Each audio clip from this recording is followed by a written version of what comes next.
In Pretoria, South Africa, on the night of February 14, 2013, a tragic event unfolded that would change lives forever. Oscar Pistorius, a 26-year-old Olympic athlete, famous for competing in the Paralympic Games, shot and killed his girlfriend, Riva Steenkamp, a 29-year-old model and aspiring television personality. Their relationship had seemed full of promise, but in a horrifying turn, Pistorius claimed he mistook Riva for an intruder in his home. This incident set off a whirlwind of investigations, legal battles, and media attention, leading to one of the most talked-about trials in modern history. Before we dive into this case, we'd appreciate it if you could take a moment to like and subscribe. Your support means a lot. Let's get started. Oscar Pistorius, born in Johannesburg, South Africa, on November 22, 1986, was an athlete who captured the world's attention with his remarkable achievements as a double amputee sprinter. Born without fibulas, his legs were amputated below the knee when he was just 11 months old. Despite this, Pistorius was determined to lead as normal a life as possible, encouraged by his parents who were supportive of his desire to participate in sports. His journey into athletics began when he took up rugby and cricket, but it was in running where he would leave a lasting legacy. Pistorius initially used basic prosthetics, but his persistence led him to specialized running blades that allowed him to compete in sprinting events. By the age of 16, Pistorius was competing in athletics and started making a name for himself on the local track circuit. His breakthrough came in 2004 when he won his first national title in the 200 meters at the South African Championships. This victory marked the beginning of his international career, and he quickly rose through the ranks, showing that athletes with disabilities could compete at the highest level. Pistorius faced significant resistance from the sports world, however, with many questioning whether his prosthetic legs gave him an unfair advantage. In 2008, a landmark ruling by the Court of Arbitration for Sport allowed him to compete against able-bodied athletes, paving the way for his participation in global competitions. Pistorius's career reached new heights in 2012, when he became the first double amputee to compete in the Olympics, participating in the London Games. While he did not win a medal, his mere presence was a groundbreaking moment for athletes with disabilities, inspiring millions around the world. His Olympic participation was symbolic, proving that with determination and resilience, individuals could overcome the odds and reach the highest levels of competition. Alongside his Olympic dreams, Pistorius continued to dominate the Paralympic Games, securing multiple gold medals in events like the 100 meters, 200 meters, and 400 meters. He became widely known as Blade Runner for his distinctive running blades, and his international fame was further solidified through endorsement deals with major brands like Nike and Oakley. Riva Steenkamp was born on August 19, 1983, in Cape Town, South Africa. Raised in a well-established family, she grew up with her parents, Barry and June Steenkamp, and her younger brother, Adam. From a young age, Riva demonstrated a natural beauty and athleticism, characteristics that would later define her career. Riva's childhood was marked by stability, and she was a bright student, excelling in her studies and demonstrating an early interest in modeling. Her family was supportive and encouraged her to pursue her dreams. Riva was no stranger to challenges. Her parents' divorce when she was a teenager left an emotional mark, but she channeled her emotions into her passions. Riva's mother, June, has described her daughter as a kind-hearted and ambitious individual, with a zest for life that was contagious to those around her. Riva's kindness and warm nature made her easy to love, and she quickly became close to those who met her, whether they were lifelong friends or new acquaintances. Her strength of character and positive outlook were key traits that helped her succeed in her career. Riva's modeling career began at a young age, and she quickly gained recognition for her striking looks. Her career in the fashion industry blossomed, and she soon became a well-known face in South Africa's modeling scene. By the time she was in her late 20s, Riva had gained an impressive portfolio, working with top photographers, designers, and appearing in commercials and magazine spreads. In addition to her modeling work, Riva was also pursuing a law degree at the time of her death. She had always harbored an interest in justice and often spoke about her desire to use her legal education to help people. Despite her success in modeling, Riva's true passion was using her platform to advocate for women's rights and social causes. She regularly used her public profile to speak out against gender-based violence and advocate for the empowerment of women. Riva's advocacy work extended to animal rights as well, and she was often seen supporting charitable organizations. Her social media presence reflected her caring personality, and she was admired for her authenticity and confidence. Riva was also known to her friends and family as an empathetic, supportive, and thoughtful individual who brought joy to those around her. Oscar Pistorius, the celebrated South African Paralympian, and his girlfriend, Riva Steenkamp, had been dating for nearly a year. The couple had spent the evening of February 13, 2013, together, and as Valentine's Day arrived, they had plans to continue enjoying the day at Pistorius' upscale home in Pretoria, South Africa. For most, it seemed like an idyllic relationship, though, according to close friends, there were signs of underlying tension. Oscar, a man accustomed to overcoming adversity in the sports world, had struggled with issues relating to anger and control, especially in his personal relationships.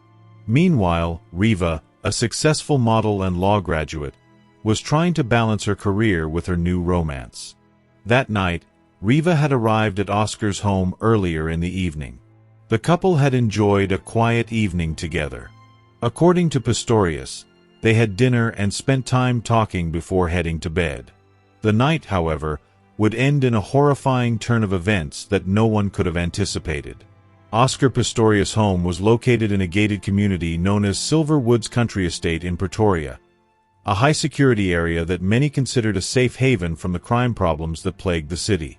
The house was spacious and luxurious, equipped with advanced security measures, including high walls, alarm systems, and armed guards.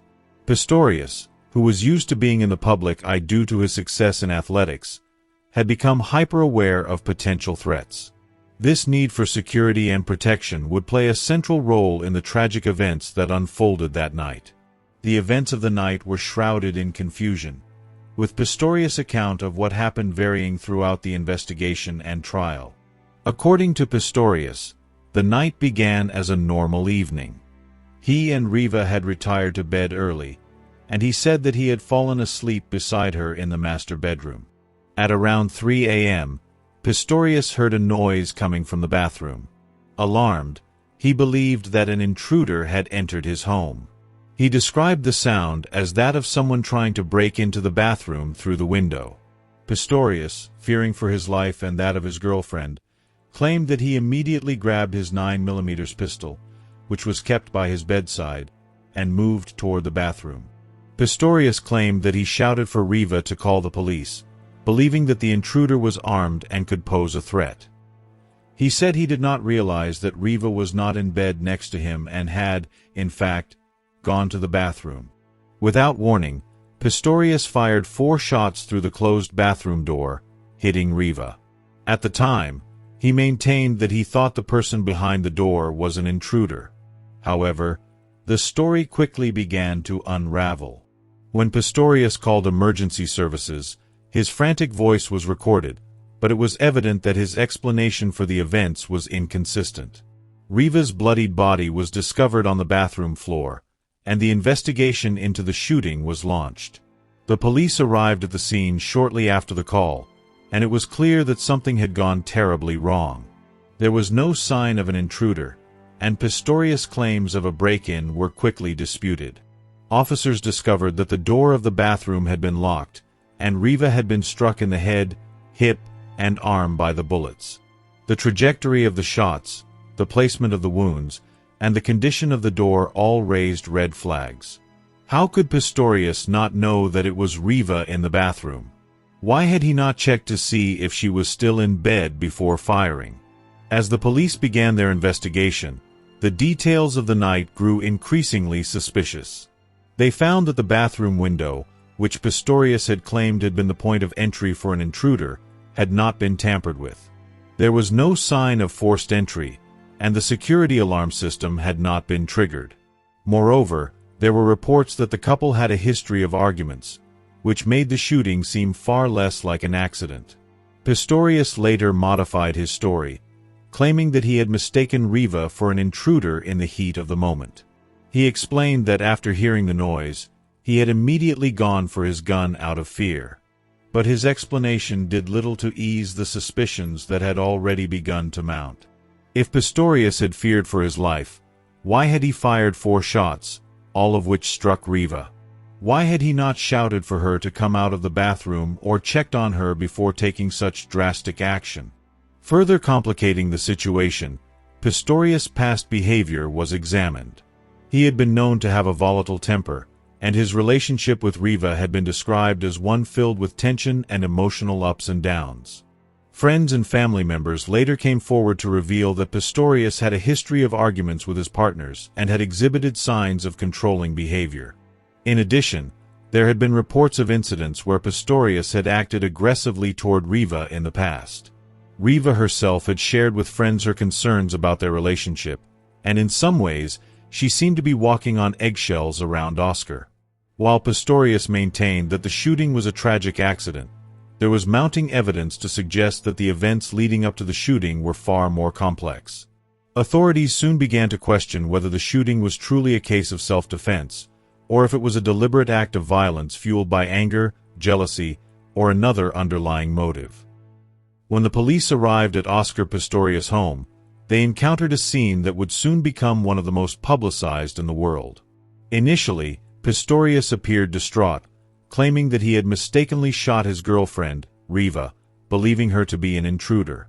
The police, however, quickly began to notice inconsistencies in his story. Pistorius' home was equipped with a high-tech security system, yet no alarm had gone off, and there were no signs of a break-in. The security cameras, which could have recorded any unusual activity, showed nothing unusual, further raising suspicions. The locked bathroom door through which Pistorius had fired 4 shots also became a focal point of the investigation. Pistorius had claimed that he was trying to protect himself from an intruder, but the trajectory of the bullets and the fact that he had fired at a door raised questions. If Pistorius had truly feared an intruder, why hadn't he first checked on Riva or attempted to communicate with her before taking such drastic action? The police quickly began to doubt the self-defense narrative. Forensic experts were brought in to analyze the scene. The trajectory of the bullets suggested that Pistorius was standing when he fired, which contradicted his story about being in a panic. Additionally, Riva's body showed that she had been hit in a precise manner, which indicated that Pistorius had taken deliberate aim at her. The fatal bullet struck her head, while others struck her hip and arm. The investigation grew more complex as forensic details emerged. Pistorius' claims about an intruder were challenged by the fact that there was no forced entry into the house, and no signs that anyone had tried to enter through the bathroom window. The lack of forced entry into the house further cast doubt on his version of events. There were no indications that anyone had broken in or been trying to do so. Witness testimonies added more intrigue. Neighbors reported hearing loud arguments coming from Pistorius' house that night, followed by what seemed to be gunshots. Some neighbors even claimed to have heard a woman's voice shouting or crying out for help. These reports conflicted with Pistorius' story that the shooting had been a tragic mistake and further deepened the suspicions surrounding the case. Further investigations revealed troubling details about Pistorius' past. He had a history of aggressive behavior, including road rage incidents and arguments with security staff. This history prompted investigators to consider whether Pistorius had acted out of anger or jealousy rather than out of fear. Riva's friends and family also came forward, sharing their concerns about the relationship. They reported that Riva had expressed feeling uneasy about some aspects of her relationship with Pistorius, citing instances of his controlling and jealous behavior. As the investigation unfolded, Pistorius' account began to shift. Initially, he had claimed that he had mistaken Riva for an intruder and had acted out of fear. However, as the evidence mounted against him, Pistorius adjusted his story, admitting that he hadn't checked the bathroom before firing and had acted in a panic. His changing narrative only fueled suspicions that there was more to the story than he had initially let on. The public's opinion about Pistorius also began to change. He had once been celebrated as a hero, an athlete who had overcome immense challenges. However, as the details of the case came to light, many began to view him in a more critical light. The media coverage was intense, and Pistorius was no longer seen as the celebrated hero he once was. Public opinion began to shift as the investigation revealed a series of inconsistencies, ultimately leaving many wondering whether Pistorius was guilty of murder or whether he was a victim of a tragic misunderstanding. The trial of Oscar Pistorius began in March 2014 and quickly became a global spectacle. The media coverage was intense, as the world watched the legal proceedings unfold, captivated by the dramatic and emotional case. Pistorius, once a celebrated Olympic athlete and national hero in South Africa, now faced charges for the murder of his girlfriend, Reeva Steenkamp. The courtroom was packed with journalists, spectators, and legal experts, all eager to hear the details of what had happened on that fateful night in February 2013. The trial opened with Pistorius pleading not guilty to the charges, maintaining his innocence and insisting that he had shot Steenkamp in a tragic case of mistaken identity, believing she was an intruder. His defense team argued that he had acted in self-defense, a claim that was bolstered by his testimony. Pistorius's emotional state as he entered the courtroom was palpable.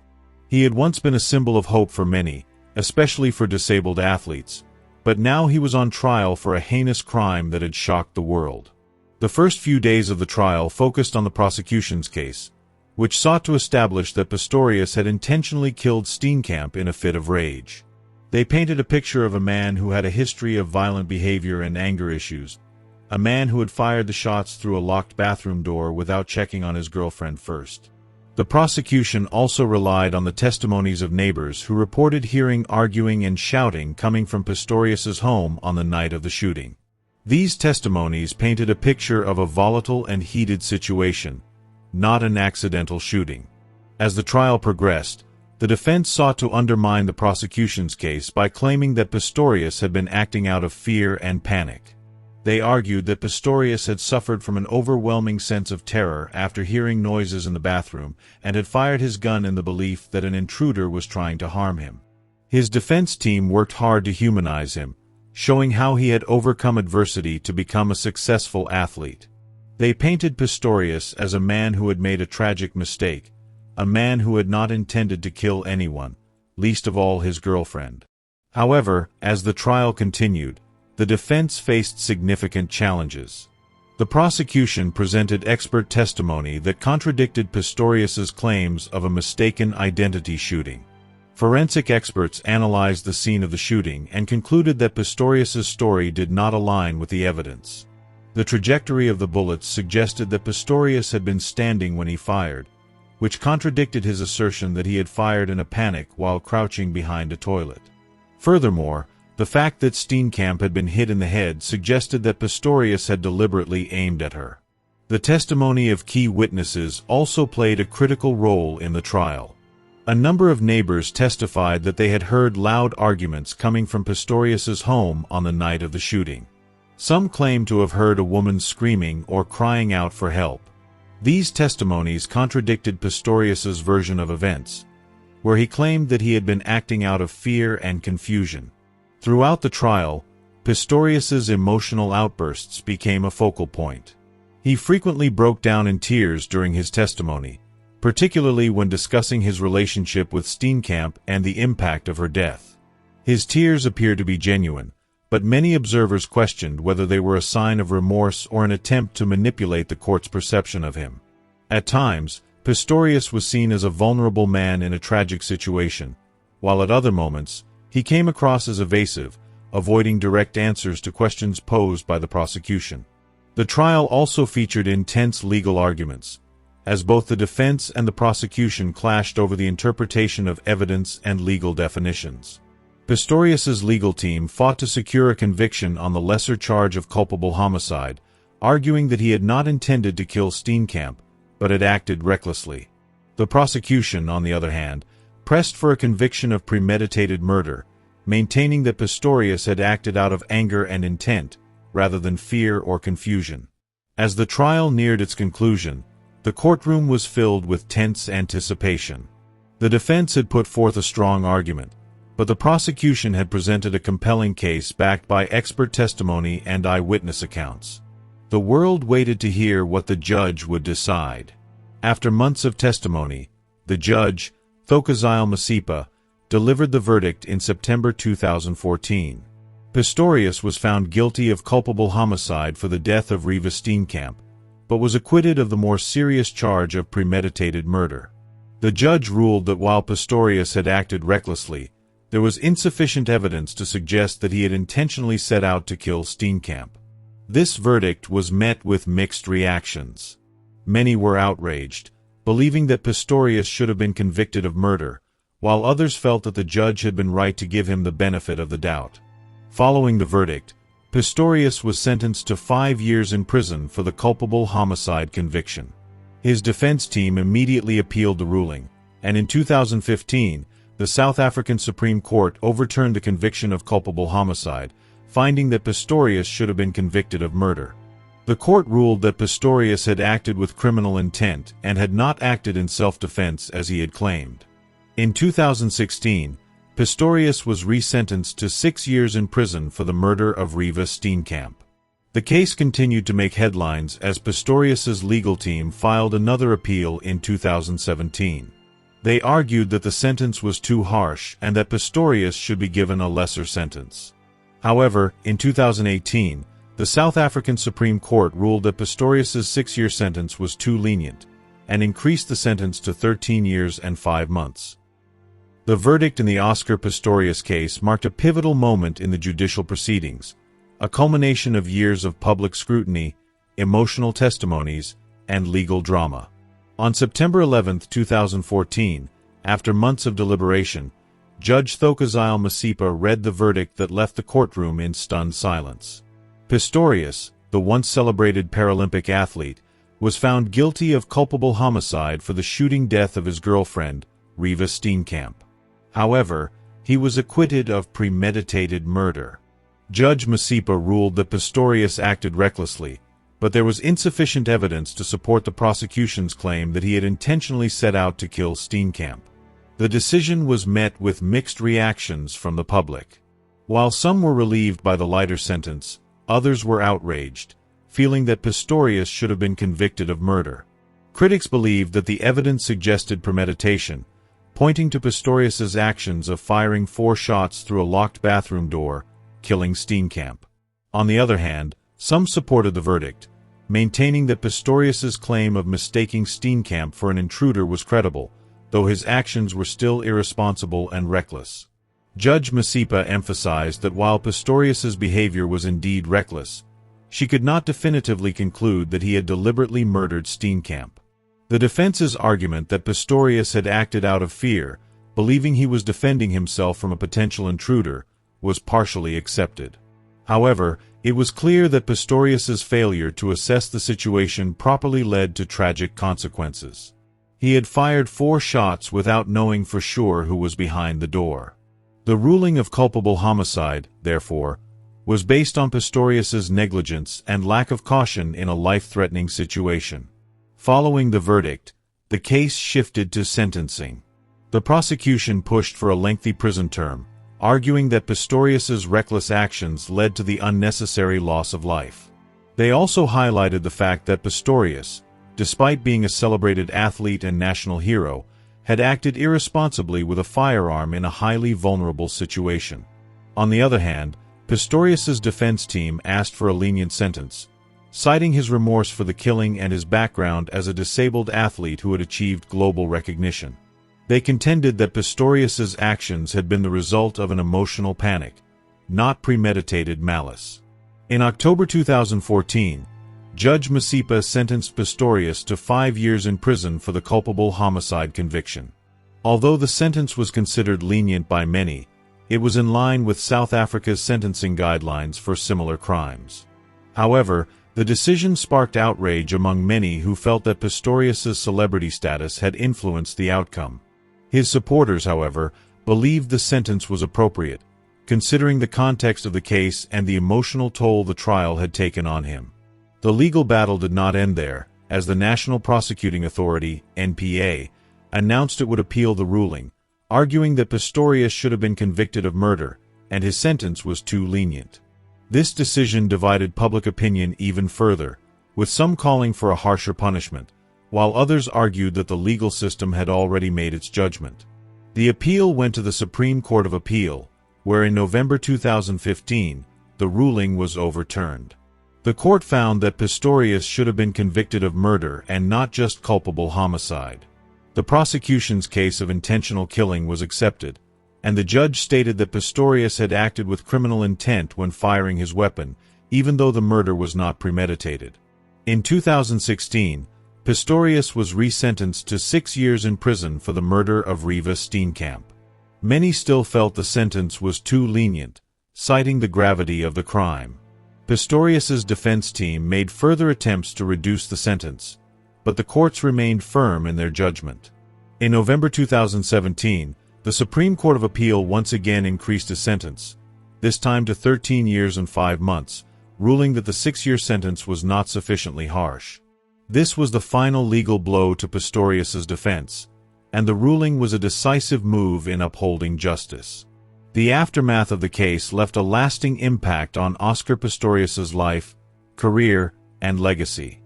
Once hailed as a symbol of hope for disabled athletes worldwide, he now faced the grim reality of a prison sentence for the tragic killing of his girlfriend.